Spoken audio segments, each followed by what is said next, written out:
Ashia, whenever you're ready. Hello, everyone, and welcome to the most recent S&PS DEI and AEC Town Hall. My name is Ashia Warren. I am the chair of the Diversity, Equity, and Inclusion Task Force, now standing committee for the Society for Marketing Professional Services, and I am also the founder and principal of Praxis Strategic Communications. Today, we're going to be having a very well-rounded conversation with Mel Gravely, but before we jump into that, I want to share a few updates. As most of you know, for the past 2 years, the task force has been hard at work developing strategy, objectives, and resources for members, S&PS chapters, and the AEC industry. I'm really proud of the work that the task force has done and the fact that we've been elevated to a standing S&PS permanent committee. As an update, this month, we're going to be releasing 3 major resources that I want you all to be aware of, and stay tuned to the S&PS DEI page for updates and your inbox as well, because we'll be certainly emailing you. One of those resources has been highly curated. It is a media and programming resource. So as we know, S&PS's mission and long-term goal is to ensure that we have a diverse and equitable, inclusive organization for our members, and that we want to address DEI issues within your firms, for both your employers and your clients. So this resource is intended to help members and chapter leaders have critical conversations about race and racism, as well as your influence as an AEC leader on policy, business culture, the built environment, and our impact as an industry on individuals and communities. So this media and programming resource includes a curated list of traditional and new media, and it's divided into 2 modules. One is for short, quick consumption. So it includes podcasts, articles, videos that can be consumed in less than an hour. And that's to help you on your personal journey, as well as facilitate ideas for chapter discussions, programs, book clubs, things of that nature. And then the second module is a longer format version that allows you to have slow consumption and longer programming. So you can use this as a framework for your upcoming programs through this board year, and develop your own DEI initiatives for your chapter, and help you also identify subject matter experts and speakers. Secondly, another resource that we'll be launching this fall is the Inclusive Resource Guide. We've also been hard at work tailoring and compiling language and resources for marketing materials and chapters, because again, we know that as chapters and firms continue their journey in DEI, we need to help you with the language to make that easier. And then finally, we'll be releasing the DEI Chapter Management Guide, which is going to align with recommendations in the Healthy Chapter Checklist, just to make sure that your chapter operations are in alignment with the direction that we're looking to achieve across S&PS. And then later this fall, we'll be releasing our joint report on DEI in the AEC industry as a result of our partnership with Canaries. Most of you remember completing a survey in the last 12 to 18 months. And so we're wrapping this up into a full-blown report focused on DEI deliverables and objectives and measurement markers for S&PS and the AEC industry overall. So we are looking forward to the impact that these resources will have for the industry, in addition to our regularly scheduled town halls. And we're so pleased that you joined us for this one today. I'd like to introduce Mel Gravely. He's the majority owner of Triversity Construction, based in Cincinnati, Ohio. It's one of the largest construction companies in the region and is a consistent member of the Deloitte 100 list of the largest privately owned companies. He is the author of Dear White Friend, The Realities of Race, the Power of Relationships, and Our Path to Equity. With that, I'd like to welcome Mel to the stage, and we can't wait to hear from you today. Thank you so much.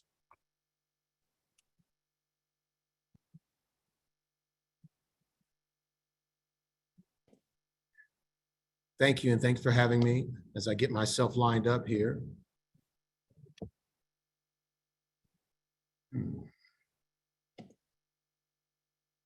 It always works in rehearsal, but when you get it live, it doesn't work. So I'm excited to be back with S&PS. I consider this my people. This is my industry, the one I know the best, and I'm honored to be a part of. And for those of you who did not have a chance to join us in Atlanta, I particularly am excited to be with you today. I want to talk to you about a difficult topic, and race is complex, it's sensitive, it's nuanced, but it actually frames our nation. And the more we understand it, the more we're able to talk candidly about it. I think, as you can tell by the tools that SMPS, the DE&I committee, is rolling out, we'll be more able to deal with the realities of race and others in our community, all the better. So let me just tell you how I got here very, very briefly. I am not an expert in race relations. I am not an expert in diversity. I am a business leader, business and civic leader, who happens to also be a husband and a father and now a grandfather. And I became increasingly concerned about the tenor and the tone of our conversation around race. So think back to around 2019, and how the conversation about cultural divides had begun to escalate, and we wrapped it into our politics, and we went into our silos, and all we could do was throw names and blame and accusations at each other. There was no sense of ability to even have a conversation about this, and I just felt that we had to do better. And so over the next few years, I committed myself to learning a lot more about myself in this topic, a lot more about our history and the implications of our history on today. And then last but not least, a whole lot more about what we can do about things together. What I realized in this walk is that many of my white friends had no avenue to become more familiar with people other than themselves. They had no natural way of knowing some of the nuances and challenges and implications of race, because it was just not, it was foreign to them. What I realized also is this bus was the beginning of my indoctrination to white culture. This is the bus in front of the McKinley Monument in Canton, Ohio, where I grew up, that picked me up and a number of other African-American children as it went around the city of Canton. And it bused us from our neighborhood and our school to your neighborhood and your school. And on that ride, what I learned was the people on that bus had two things in common. One, someone had intervened in their lives and said, not this school, that school's better. And the second thing, we were all Black, and we were all on our way to begin to understand what it is to be white. And as I reflected, I realized most of my white friends did not have that same experience. And so is it fair that I assumed that they would? But this framework, this set of experiences that I've had, the fact that when I leave my home as a business leader in this community, I live in Cincinnati, my world is all white. That unique experience, I think, makes me qualified to have this conversation with you today. And so please, I invite you to walk with me on this journey. The three things I want to accomplish today. First, what are we really talking about? Or what's really going on with race right now in our country? Second, why must we care? We being us as individuals, we being us as people in community, we being us as the AEC industry as well. And then the last thing is, what can we do about it together? And I do believe we have a unique opportunity in this industry to make a difference on race every single day. I'll start with my premise. My premise is that my white friends are not racist. It's a controversial statement. I start with it because I think that it sends the right message, sends the initial message. And although my white friends are not racist, it doesn't take racist to have a system that is based in racism. History, facts, judgment, knowledge, beliefs, bias, practices, policies. We've literally built our nation from the very beginning under a construct of race. The folks from the Racial Equity Institute in North Carolina would say that we built a nation with whites on top, blacks on the bottom, and everybody else in between. And although that might be hard to hear, it frames our nation. It frames our nation in a way that we put laws in place to keep those things in place. We put practices and policies in place that still to this day have implications. Some people get on me and they say, I'm only talking about black and white. That's not true.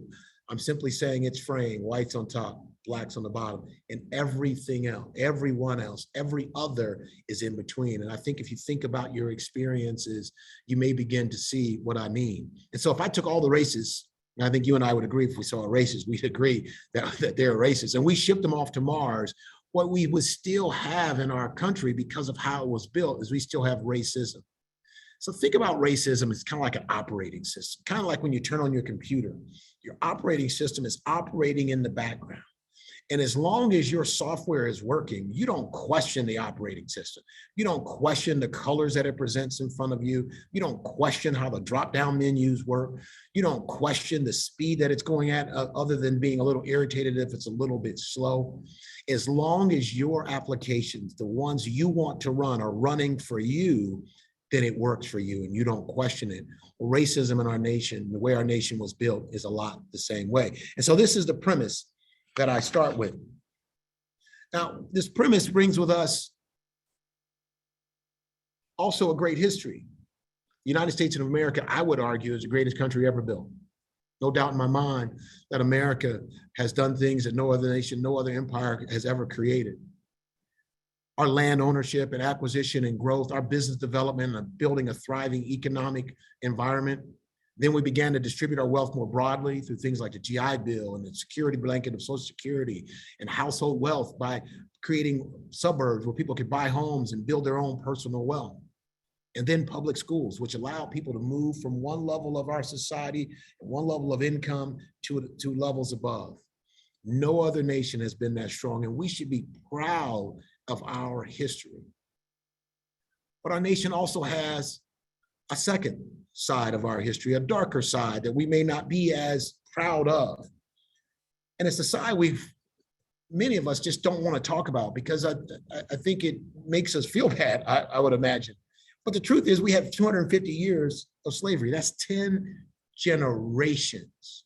Imagine fathers, sons, grandsons, all generations of poverty. Then another 100 years of Jim Crow laws. If you don't know what Jim Crow is, please Google that and you'll find the intentional policies and practices to continue to maintain whites on top, blacks on the bottom, and everyone else in between. And then years and years of economic exclusion and disruption, land covenants and redlining, which is becoming more and more known about. And I challenge you to this interstates through black neighborhoods. If any major city in the country, if it has an interstate system going through it, it went through a black neighborhood, disrupting any wealth that had been created in home ownership or business development. And I know in my own community in Canton, Ohio, this happened to many of our neighborhoods there. Both of these histories are true. Both of these histories give us context to who we are as a nation and why our situations are the way they are right now. Because we had this bright history clouded with this dark history does not mean you didn't work hard for the things that you have. Doesn't mean that you didn't struggle. Doesn't mean that your life has been easy. It simply means this dynamic has created a construct that we still live through today. And I'll talk more about that in just a moment. Think about the decisions that we make today and how this system continues to play out. And I'll use this illustration to show it. It goes linear and then it goes backwards. We made decisions back when the country was founded. We continue to make decisions for the next 350 years. Whites on top, blacks on the bottom, everyone else in between. These decisions that we made, these systemic decisions that we made created the structures that we have right now. Think about the businesses that got their start, particularly in our industry, that got their start back when our country was being formed, that built the dams and the bridges, that created our infrastructure, that had advantage through those opportunities. Those are the structures we've created. That leads to the gaps we experience today, and I'll show you some of the gaps in outcomes in a moment. Then to make it worse, we make new decisions today, and we feed those decisions back to the same structures we created in the past. I'll give you an example. I won't pick any names, but there are some very large construction and engineering firms in our country that got their starts by building dams throughout the nation. Those companies got no bid contracts, got to grow to scale. I'm not saying they didn't do great work and didn't build great businesses, but they created these structures that now still compete in the marketplace. So now when you go out for a new RFP or RFQ, you're competing against 100 plus years of structure, of opportunity, of scale, of equity, of relationships, of experiences. So we make decisions today based on the structures we've built in the past. Sometimes even my company, which was founded in 2005 and I took over in 2010, we compete with companies that have been around for 95, 100 years. And the companies are able to put out massive amounts of quantities of projects that they've had and similar projects that they've had. You guys know the industry. We're competing on qualifications, but if you've done 25 of these and I've done 5, it appears you have more experience. So we're making decisions that we're feeding back through the structures that we've created in the past. And so when people talk about equality, I think, well, it's kind of difficult to talk about equality, but I didn't realize how taboo the word equity was. I knew that Black Lives Matter had gotten a bad rap. I knew that people were talking about critical race theory, and that had a lot of emotion to it. I knew a lot of these words, people didn't want to be called a racist, but I did not know the word equity had so much charge to it. So here's how I've decided to try to articulate equity. I write about this in the book, Dear White Friend. Anyone ever seen this game, right? Just hit us up in the chat if you've seen this game before. Have you seen the Monopoly game at all?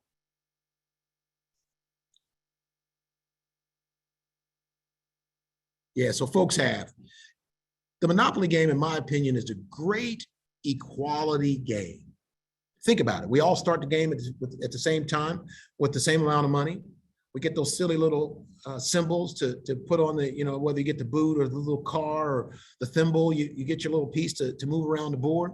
We all roll the dice in our turn. One person's the banker. We'll assume that they're not going to steal from us.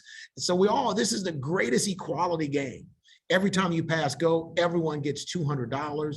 There's a little bit of skill. There's a little bit of luck, just like life. Monopoly is the great equality game. Well, a professor in North Carolina decided to use the Monopoly game to show her students what equity meant. So imagine she took 9 students and she divided them into 3 groups. The first 3 of the group, she allowed to start playing the Monopoly game right away. And so for the first 45 minutes, they played the Monopoly game. They rolled the dice. They moved around the board. They passed go. They got $200. They bought property when they wanted to or when they were able to. They played the game for 45 minutes. Then she allowed the second group to join the game.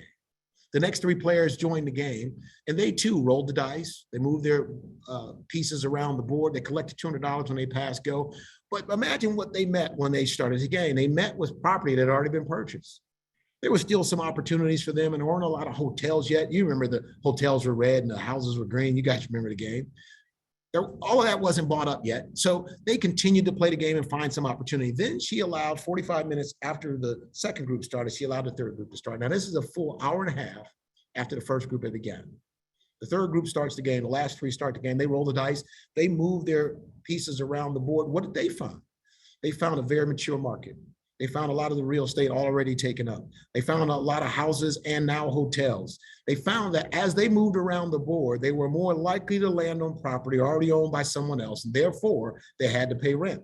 So now the game became more expensive for them because they had to, although they got $200 every time they passed go, they were more likely to land on property, have to pay that the owner of that property rent. The more that third group played the game, the less motivated they became. As a matter of fact, many of them throughout the time she used this with her classes would opt to just try to go to jail. And because at least then they could stop spending money just playing the game. So although Monopoly is the ultimate equality game, there's no equity in it because of the staging of how she staged out the entrance. A lot of the same thing happened in our country. And so if you don't understand equity in any other way, it's this gap in time and gap in advantage that happened over that period of time. It's not individual, it's collective, but it's an example of. And so some people say, well, Mel, you need to get over it. Slavery was so long ago. I can't believe we're still having a conversation about equity and equality. And I say, I would love to get over it. As a matter of fact, I get tired of talking about race. I get sick of this whole topic. I understand when people tell me I'm tired of hearing about it. I'm tired of hearing about it too. The problem is I keep seeing the outcomes. This is current data. Look in the upper left-hand corner. I'll start there. 48% of Black families, 48% of Black families will inherit poverty as their inheritance, compared to 7% of whites. When you inherit poverty, what it means is you have multiple consecutive generations of people in poverty. So imagine what happens to your motivation if all you've ever known is people who are in poverty. If your hopes and dreams are all based around what you've seen from your auntie and your grandma and your grandfather.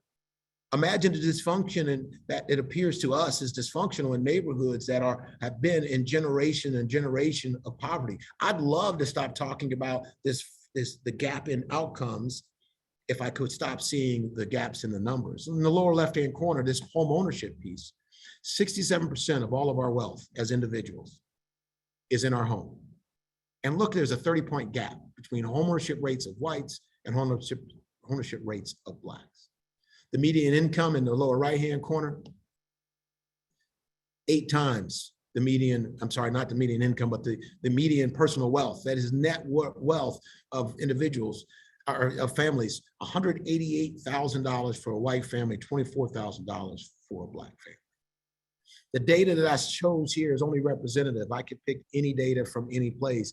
The gap between the groups is significant, and it is based in a historical framework that still impacts us today. Now, some of you may be thinking, well, Mel, you've done okay. You don't look like you're struggling. You got a jacket on and you know, decent background on your photo there. So let's look at the top wage owners, the top 10% of income earners. Look at their median wealth. For whites, it's 1.7 million. For blacks, it's 343,000. We still have a large gap in our country, and our gap is historically driven. And some may say, well, Mel, it's getting better. Things are getting better. Actually, not true. The median wealth gap is actually broadening over the last 4 years and trending even worse. Home ownership rates are also not improving. And so the gap is not only big, there's something about it that allows it to continue to perpetuate. I think we've got an opportunity to change that. So you might be wondering, well, why do I care? You know, why should I care? That was the second question I promised to answer today. There are 5 big reasons, and 4 of them are on your screen right now. Number 1, there's a cost to this gap that we see between whites, blacks, and everyone that's in between.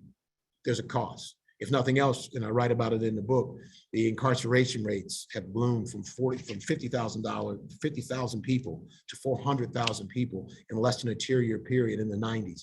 We now incarcerate more adults than any other nation. And that there's a cost to not only incarcerating them, but there's a cost to when they leave incarceration and their employability. There's a cost to all of us that we pay. There's also a societal strain. I'm convinced that, and this is what motivated me to write the book, I'm convinced that our country is tearing itself apart around cultural issues, or what's being described as cultural issues, when it really is a societal problem of us not being able to listen to one another, understand where we are, and try to reconcile our differences. There's also a benefit, and we should care about.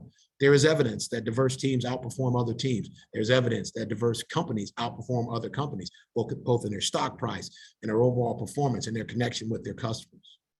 The last one is one that we're working on really hard here at Triversity Construction, and it's this leadership empathy.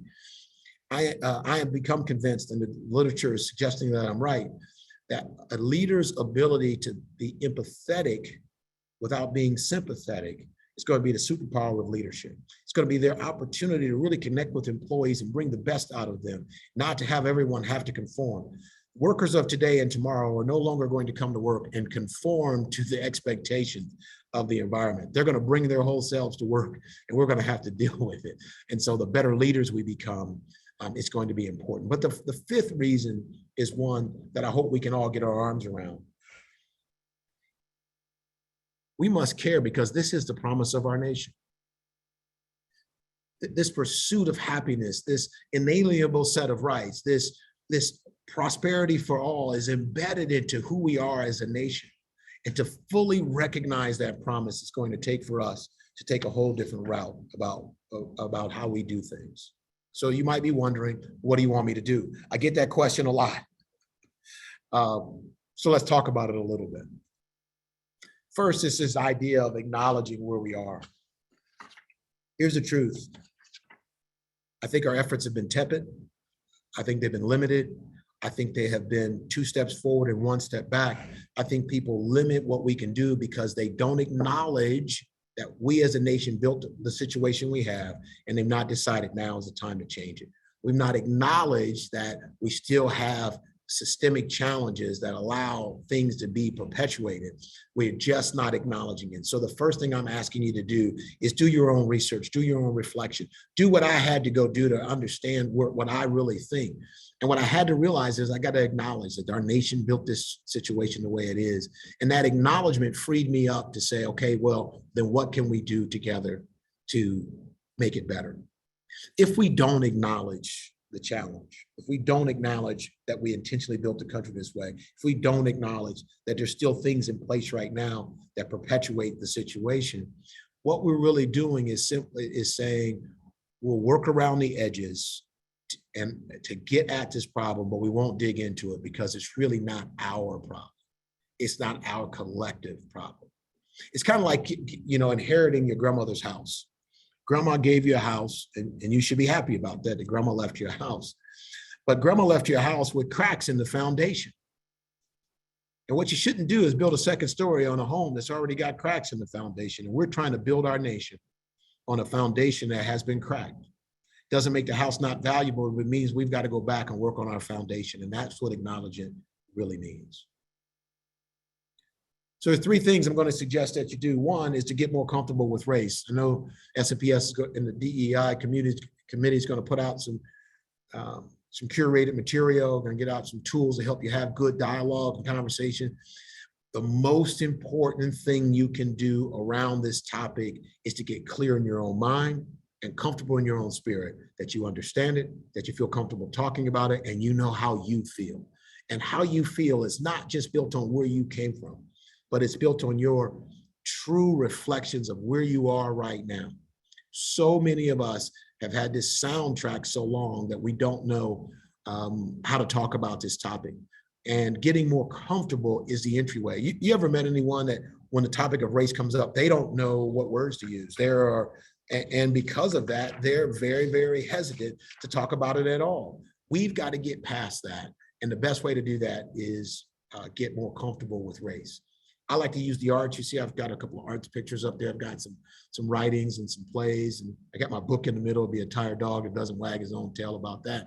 But this book was written as an on-ramp to help you figure out in terms I think people can understand, in a tone that I think is inviting and collegial, that it'll give you a framework to allow you to reflect on what you really think. But the first thing I'd like you to do is get more comfortable with race. The second, and this is the most difficult, is to question what you believe and challenge what you hear. Question what you believe and challenge what you hear. So I'm Black. I've been Black all my life. You may be surprised by that. But growing up Black, you hear things that make you, that you begin to believe, that because of who you're around, you just begin to believe them. Things like you have to work twice as hard to get half as much. I was raised on that. I was raised to believe that the world was going to treat me so badly that I had to be twice as good to get half as much. I don't know if that's actually true or not, but that's emblazoned upon my mind. All the things I saw in the media, the negative stereotypes of Black men, all of those things became emblazoned in my mind. And so I too have to question what I believe and challenge what I hear. I've got to challenge what I hear from my white friends, and I've got to challenge what I hear from my Black friends to find my own truth in all of it. But if we just believe what we've already believed and we don't challenge what we hear, we are perpetuating the stereotypes. We are perpetuating the challenges. In the book, I make it clear that I don't call my friends racist, but I do think at times they're benefiting bystanders. They hear things that they think might not be ringing true, but they don't ever stop people and say, wait a minute, is that true? We've got to challenge what we hear. In our silos, we can't just go along with things that are perpetuating the stereotypes that we now have acknowledged create a country that has still has some serious gaps in it. So question what you believe, challenge what you hear. The third is to be intentional about closing the gap. We're in an industry that more and more is being asked to have diverse solutions, bring diverse partners. have diverse people in our organizations. People in construction are starting to count the number of people we put on of color and women we put on the job site as carpenters and subcontractors. That's our opportunity to meet the customer demand. But it's really the reason they're asking is about closing the gap, about increasing opportunity. And so instead of us as an industry saying, I got to do this because the customer wants me to, makes me do it, how about reframing that to say, you know what, this is our real opportunity to be intentional about closing the gap. Looking at our sphere of control, looking at our sphere of influence, being intentional about closing the gap. Who we hire, who we do business with, who we partner with, all of it, we have the opportunity to do. Now, you know, in our industry, we've got this unique thing that projects come and projects go, partnerships form, and then they break up and you form new ones. We've got this unique opportunity to be much more intentional than a lot of other industries do. And I think we've got our thinking on sideways on this. I think we're doing it because we have to, not doing it with the intentionality about closing the gap. And you might wonder, what's the difference? I'll show you in a bit what it looks like when you're doing it intentionally. But the difference is in the spirit of doing it. The difference is how it sounds when you're calling up a partner to ask them to join you. The difference is how you feel in the organization when you're doing it. Are people doing it begrudgingly, or are they doing it because they really believe that it's a part of an intentionality about closing the gap? We can talk more about that in question and answer if you like. So here's some signs we aren't interested enough in closing the gap. Because I know the industry, let me just throw a couple of these out to you. Here's some signs we're not interested enough. First, our efforts are episodic. We tend to, when pushed, go out and try to hire more diverse talent. And we'll try it for a while and it'll be hard and difficult, or we'll hire one person and the person doesn't work out and we'll shrug our shoulders and say, oh my goodness, oh my goodness. And then we'll look down and say, well, they're not coming out of architectural school, they're not studying civil engineering, or they're not getting civil engineering degrees, and so they're not technically qualified to work for us. Our efforts are episodic. The second is we consider DE&I only when it's in the RFQ and the RFP. So many of my peers, they don't have this as a part of their business strategy. They've got this as a part of their go-to strategy, and they tend to want to find partners that will go along with being a partner on an RFP and an RFQ. Related to that, they only partner when a customer asks for it. Why is that? If this person is a good partner, why aren't they a good partner, whether the customer asks for it or not? Wouldn't it even enhance the times when the customer does ask for it if we had partners that we worked with all the time? Even listen to the verbiage we use sometimes. You know, they use this verbiage saying, we're going to use such and such as our diverse partner. Even the words make you think, man, you want to be a partner that's getting used, or you want to be a partner that feels like a partner, feels connected? Even the words we use indicate our real, true interest here. And then we seek the minimum amount and the lowest role for diverse partners. We do it every single time. What's the number they want? They want 15%. I've seen people carve out projects in weird ways to keep it at 15%. That's to me is saying we're not interested enough about closing the gap. We're more focused on what a customer put it in the RFP. I'm going to tell you that if you change this, two things are going to happen. One, you're going to have better interactions with your partners. You're going to be able to produce better outcomes for the customer, and you're going to impress the customer about your approach. You're not going to have to go run and use a partner. You're going to actually have real partners where you have learned to work together in ways that are productive and value add. You're going to find that partner is going to bring you value add that you didn't have in your own organization if you're patient enough to work with the partner to get there. So I know we're trying, and I know what you'll tell me, but this is what happens. This is what it looks like when you're trying. So just give yourself a little test. Here's a test. If you're trying in the area of diversity, equity, and inclusion, I'll ask you these 5 things. Do you have a plan? If I said, hey, send me the plan, will you be able to send me a plan? Have you assigned broad accountability? So for example, when it's not working, who's getting called to the carpet? How are we measuring the metrics on that? Is it important to you? And if it is, have you assigned broad accountability? The third is, do you have metrics? So you can't hold people too accountable if you don't have real metrics. And I've heard people, well, we don't want to have goals. We don't want to have quotas. You can vilify it if you want to, but if it's important to you, you're going to measure it. And if you measure it, you're going to have goals for it. I'd prefer my kids not get grades in school either. I just want them to be smart. But if they come home with some stuff on their paper that doesn't look like grades, I'm going to go see the school, because we've got to have metrics and we got to have goals. And then, are there rewards for being successful? Do people in your organization get rewarded for that like they get rewarded for other things? I mean, if we're serious about it, if we're really trying, then there'll be rewards. And do you report out regularly? We have a board of directors that we report out to. And so I wonder, whoever you're reporting out to, whoever your organization is reporting to, do you report out regularly? Because if you're really trying, this is what trying looks like. So I just invite you to give a checklist of your own organization to see where you are.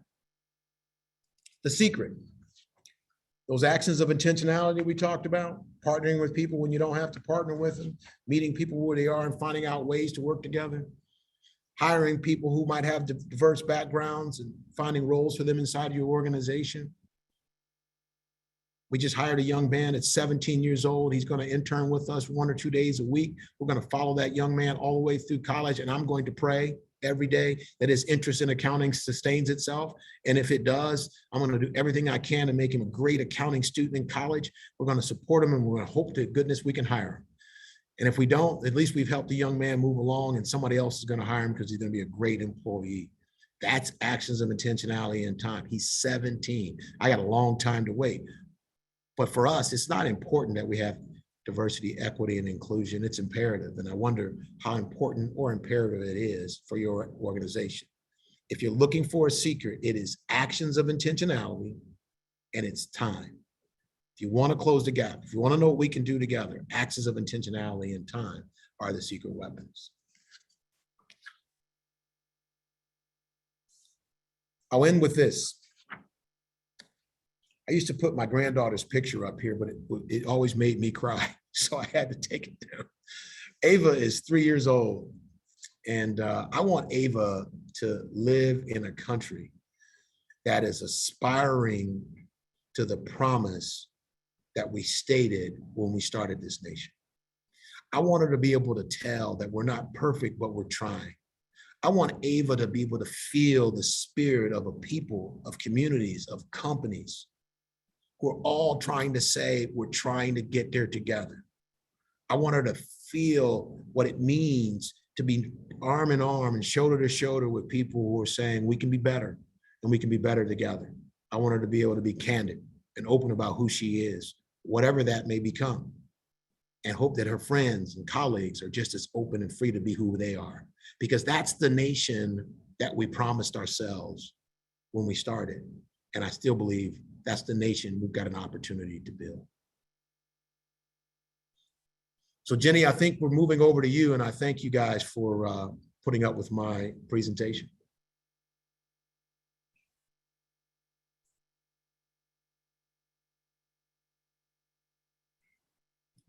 Well, Mel, thank you so much for your presentation. That was great. And also thank you for not putting your granddaughter's picture up there, because I was already a little teary-eyed. I'm pretty sure the cute as a button photo would have me bawling my eyes out.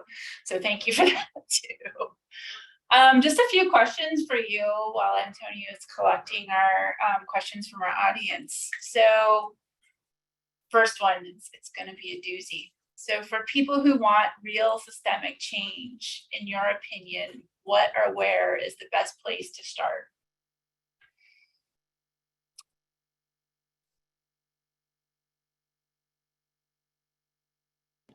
To me, that's an easy one, Jenny, because it just makes sense to me. You start with your sphere of control. I was having breakfast with a friend. I write about this in the book, and he was talking about diversity and equity and inclusion and what we should be doing in the community and how everyone should be changing. And I said, well, what are you doing inside of the company that you're the CEO of, that you're the third generation leader of? What are you doing there? And he honestly had not thought of it. Listen, we all have a sphere of control and we have a sphere of influence. I'm saying if we want to make systemic change, it starts with changing where we are right now.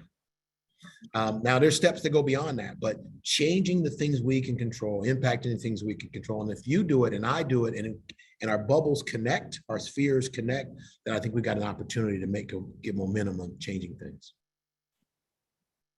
Absolutely. You don't even realize who you influence in your day-to-day interactions. Sure.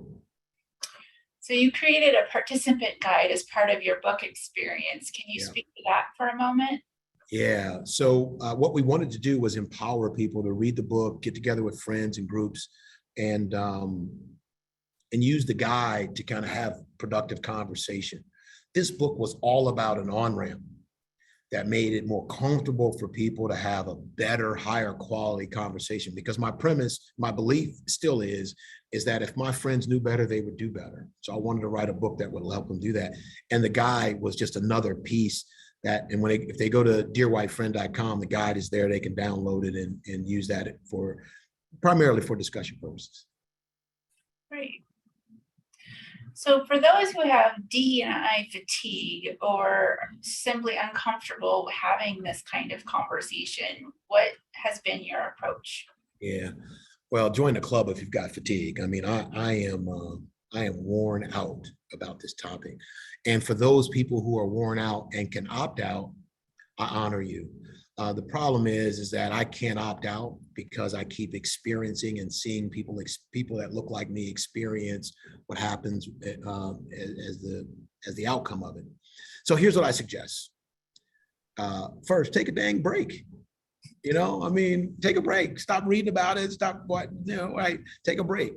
You also can prescribe what you're going to do. So for me, I like to plan it out. I'm going to write this article or this many articles. I'm going to have this many, conversations about this, and I'm not going to have any more because I can feel overwhelmed.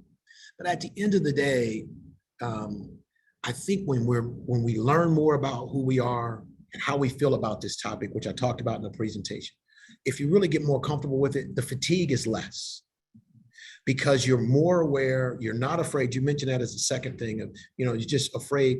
Once you become more aware, I think it is easier to at least state your position. It's easier to have an informed opinion instead of the silo that you're living in telling you what you think, really feeling it out for yourself. Then you'll see politicians who are the best at it. You'll see how they're manipulating you. You'll see how their ads are playing upon your fears or your biases or your stereotypes. And I think then life just gets a little less divided for you. So I hope that would help. But this is a tough topic. Yeah, it is. But I think somebody already put it in the chat. We have to get comfortable with being uncomfortable. Yeah. Yeah. Well, I don't think any of us are going to stay uncomfortable long. So I'm saying while you're uncomfortable, be racing toward comfortable, right? So go get yourself comfortable so that you, because I don't think none of us just stay in a state of lack of comfort. We're going to seek to get comfortable. So that means you got to learn and reflect. And to me, it's a lot of personal reflection. What do I really feel about this topic? And I think when people get there, it's just much easier. Yeah, absolutely. So what does it mean to you to be a friend or an ally? Yeah. I don't use the term ally very often because I try to stay away from any of the DE&I verbiage. My experience is it tends to turn off my core audience, as bizarre as that may sound. So I would say friend. And when I say friend, then it makes it easier because I'm going to support my friends. I'm going to challenge my friends. I'm going to argue with my friends. I'm going to agree with my friends. But at the end of the day, I'm going to love my friends. And if we start from that place, then I think it's so much easier to figure out what to do. So just as an example, if I'm in a room and someone is talking about my friend in ways that's not flattering and for sure not true, I'm going to call a timeout and I'm going to say, that just doesn't ring true to me. Let's talk about, that's what I mean. I'm going to support my friend. So if we just think about what we do for our friend, that's what we ought to do. It's not that complex. We just put race and gender and sexual preference and other things in between there. But the truth is, if they're my friends, I love my friends, and I'm going to do what love says do with my friends. Absolutely. So as a business and civic leader, what have you learned that could inspire other organizations to make themselves and the communities that we serve more inclusive and equitable? Yeah, what have I learned? I will tell you that there's probably three things. One, an inclusive environment is more fun. It's more enlightening, it's more loving, it teaches you things you don't know about culture, about empathy. It's just, in my mind, more fun. Second, and that fun brings an energy with it. Second, we have this chance as a more diverse team to serve our customers in a different way. I gotta tell you, it's growing, it's an increasing likelihood that when you show up to sell your architectural service, your engineering service, your construction service, you're gonna have a woman as the primary decision maker. You're gonna have a person of color as a primary decision maker. You're gonna have, a transgender person as a decision maker.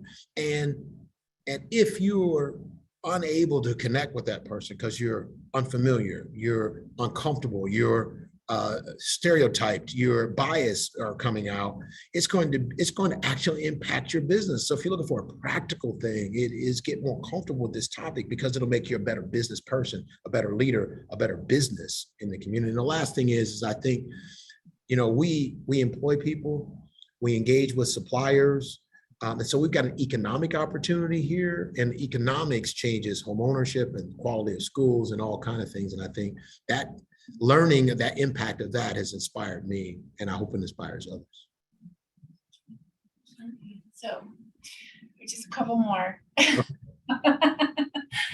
Your book serves as an open letter to the dominant culture in this country. What has the response been from them? Mixed. How about that? That was easy.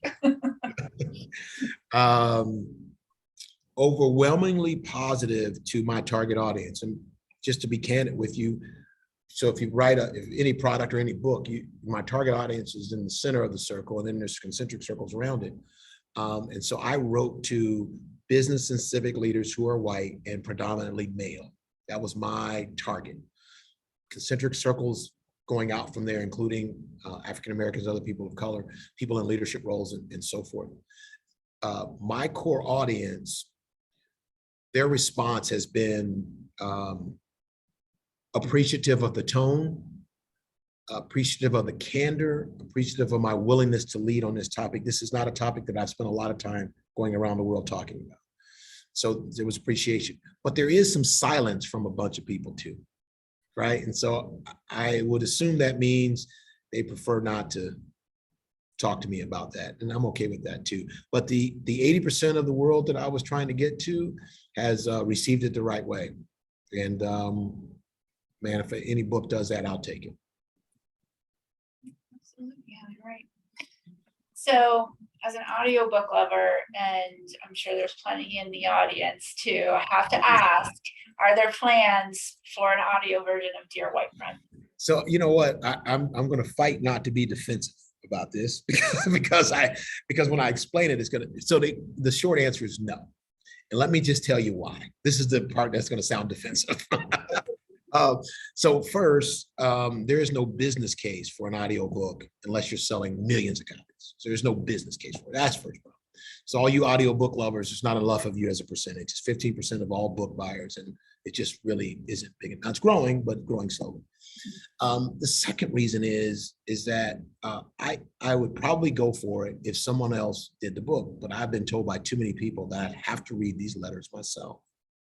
I cannot imagine the studio time of me reading this book into audio myself. Cut, start over, I mumbled a word, I coughed, I got tired. I don't know what all the, right? You just imagine. So really, I'm just being selfish and being a wimp. That's the biggest. So that, you know, I made up all those reasons, Jenny, but you'll be the first person I call if it does. All right. Well, I'll wait patiently for it. Okay. Listen, call me. I'll read it to you. Okay, great. And we'll record it and that'll be it. There you go. That's what podcasts are for. There you go.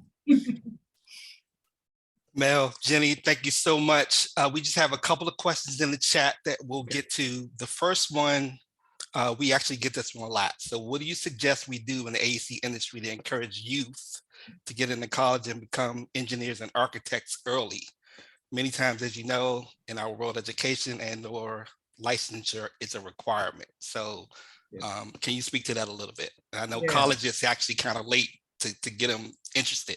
Yeah, it's far too late. Yeah. And listen, I want to first say this is difficult. This is difficult. Acknowledge that, because what I'm about to say next is going to make it seem like I don't think it's difficult. It is difficult, but I also don't think we're very serious about it. Because if you're asking me that question, that says me that you haven't gone and dug into various strategies and try things. So I just told you, we're going to take a 17-year-old kid and we're going to make him a CFO. Like if he may not make it, we're going to try. And so are you doing the same? Are you bringing a 16-year-old person from the local high school into your organization and saying, I'm going to support you. I'm going to expose you to this industry. We become things that we can see. My son is in law school right now, and I'm convinced he would have never gone to law school, but in high school, he got to work in a law firm and he fell in love with the CEO of the law firm and just, he wanted to be that guy. And here he is, his third year of law school.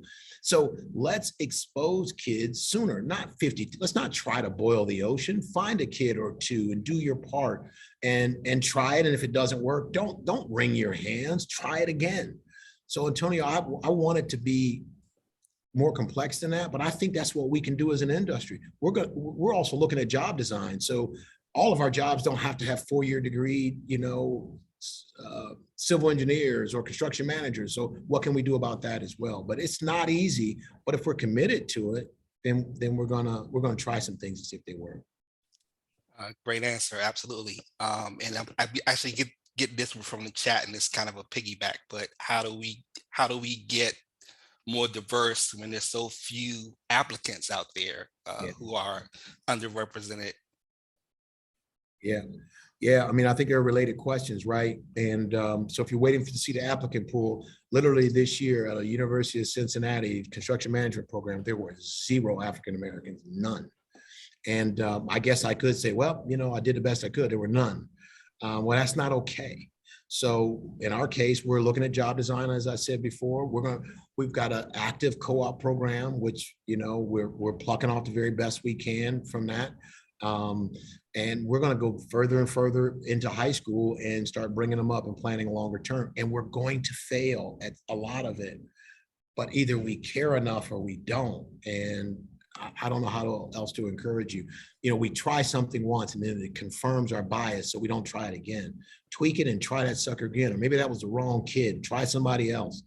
But my own personal life testimony is if somebody didn't try with me, I wouldn't be in front of you right now. Absolutely. Last one here. What is, and it sounds like you already have a culture of the inclusivity in your organization, but maybe this question is for outside organizations. What's the best way to influence your executive leaders to start making decisions to improve our diversity efforts? Yeah, I don't know. I've not been in that position where I had to do that in a long time. So I try not to say things I don't opine on things that I don't know about. But here's what I would invite you to consider.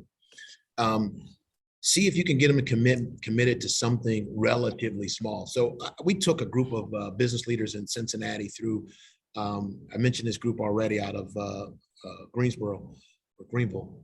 I can't remember which one. Racial Equity Institute, and they've got this 2-day racial equity training, and we took 35 African American and 60 Caucasian CEOs through this program. And I mean, it was the program I went through that made me. It started me down this path of writing this book. And so maybe if you can get them to commit to something smaller that might enlighten them, get them in a room with other CEOs that that are more enlightened around this topic. Give them something to read as a reading club. Like you can give them Dear White Friend and just say, listen, do me a solid, just read this for me and can we chat about it? But the truth is, I don't know. I don't know what you do with an unenlightened leader on this topic, because I haven't had to have that problem. It's a great problem to have. Yeah. Any parting thoughts? And I'm going to throw this to Jenny first and then ask Mel. That's not fair. I was not prepared. Gave you a curveball. You're the curveball lady, right? I guess. I would, again, Mel, thank you so much for your presentation. It's fantastic. And I finished the book last night. Well, you can read the audio version then. I know, I do read like the written word too.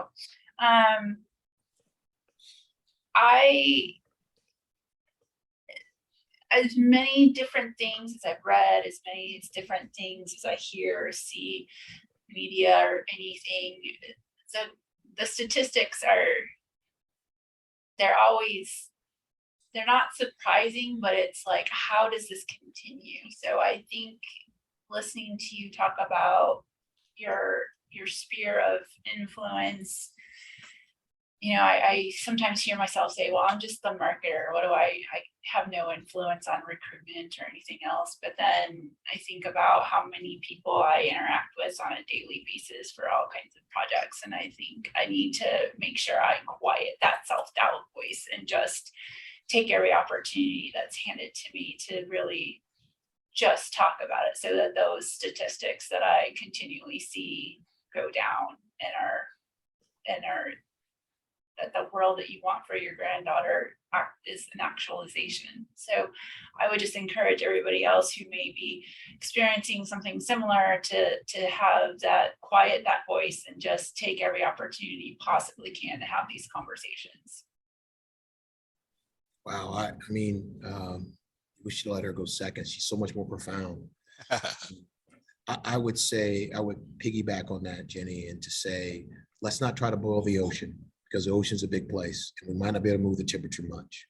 But if we just take care of our sphere of control and our sphere of influence, if we use our voice, if we educate ourselves so that we're more prepared to use our voice, then we will make a difference. Just think about 15 years ago, we wouldn't have had this session at SMPS.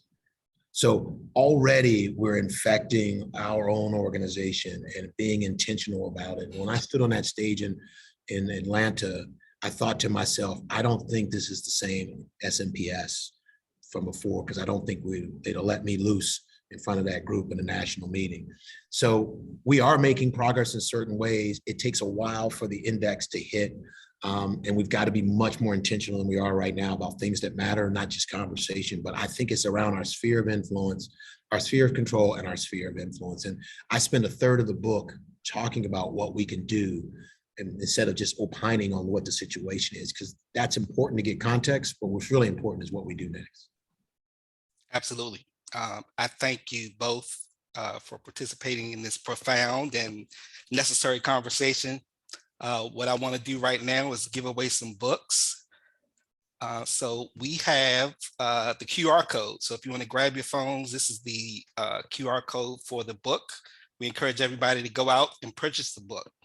But we're going to give away a few books. So I'm encouraging everybody to email me at DEI@smps.org